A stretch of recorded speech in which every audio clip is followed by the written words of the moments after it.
रेखा के बारे में 25 ऐसी बातें जो बहुत कम लोग जानते हैं। 10 अक्टूबर 1954 को पैदा हुई फिल्म अभिनेत्री रेखा तमिल अभिनेता जेमिनी गणेशन और तेलुगु अभिनेत्री पुष्पावली की संतान है। रेखा का जन्म और पालन पोषण चेन्नई में हुआ। जन्म के बाद उनका नाम भानुमति रेखा रखा गया था। रेखा तेलुगु को अपनी मातृभाषा मानती हैं और हिंदी, तमिल और अंग्रेजी भी अच्छे से बोल लेती हैं।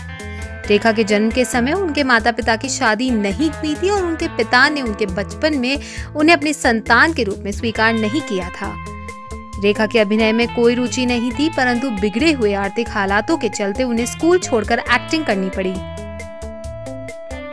रेखा ने 12 साल की उम्र में एक तेलुगु फिल्म से अपने करियर की शुरुआत की, जिसके 3 साल बाद उन्होंने एक कन्नड़ फिल्म से हीरोइन के तौर पर शुरुआत की। रेखा की पहली हिंदी फिल्म अनजाना सफर थी। इसमें इनके साथ विश्वजीत हीरो थे। रेखा की पहली हिंदी फिल्म अनजाना सफर में चुम्बन दृश्य था, जिसने उन्हें सुर्खियों में ला दिया। फिल्म सेंसरशिप की समस्याओं में फंसकर करीब 10 साल बाद दो शिकारी नाम से रिलीज हुई थी। रेखा अपनी शुरुआती फिल्मों के दौरान सांवली और मोटी थी। उनके अनुसार उन्हें अगली डकलिंग, बदसूरत बतख का बच्चा कहा जाता था। रेखा की एक सगी बहन और 6 सौतेले भाई बहन हैं, जिनके पिता जेमिनी गणेशन ही थे। रेखा हमेशा से दुनिया घूमना चाहती थी और इसी वजह से वह एयर होस्टेस बनने का सपना देखती थी। रेखा को मेकअप का बहुत शौक था और इसी शौक के चलते उनके एयर होस्टेस दोस्त उनके लिए विदेशों से मेकअप किट लेकर आती थी।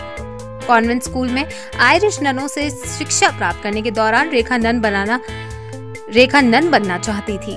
करियर के शुरुआती दौर में रेखा को तेलुगु की बी और सी ग्रेड फिल्मों में भी काम करना पड़ा।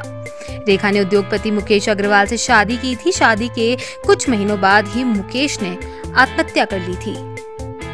फिल्मी करियर के दौरान रेखा का नाम अमिताभ बच्चन, राज बब्बर, विनोद मेहरा, नवीन निश्चल, जितेंद्र, यश कोहली, शत्रुघ्न सिन्हा और अक्षय कुमार के साथ जुड़ा। रेखा के विनोद मेहरा के साथ शादी करने की खबरें भी सामने आई, परंतु रेखा ने उन्हें सिर से नकार दिया। रेखा का नाम संजय दत्त के साथ भी जोड़ा गया, जो उनसे 5 साल छोटे हैं। इस विषय में रेखा ने एक बार कहा कि उन्होंने संजय दत्त से दोस्ती अमिताभ बच्चन को जलाने के लिए की थी। अमिताभ और रेखा एक दूसरे के बेहद करीब थे। अमिताभ की संगत में रेखा की शख्सियत में गजब के परिवर्तन हुए। वे अपने लुक के प्रति सजग हो गई और जिंदगी को देखने का उनका नजरिया भी बदल गया। रेखा को डबिंग का भी बहुत शौक है। उन्होंने नीतू सिंह की आवाज में फिल्म याराना और स्मिता पाटिल की आवाज में फिल्म वारिस में डबिंग की है। रेखा को गाने का बहुत शौक है और उन्होंने संगीतकार आर.डी. बर्मन के कहने पर फिल्म खूबसूरत में 2 गाने गुनगुनाए हैं। रेखा के जबरदस्त लुक के पीछे कोई स्टाइलिस्ट नहीं है, वह अपना लुक खुद चुनती हैं।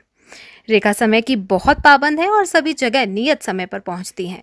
रेखा और हेमा मालिनी बहुत अच्छी दोस्त है। रेखा हेमा मालिनी के स्पीड डायल पर हैं। रेखा ऐसी पहली हीरोइन थी जिन्होंने जिम जाना शुरू किया था। रेखा ने जिम में बेसिक एक्सरसाइज से शुरुआत की थी। वह योग में भी माहिर हैं।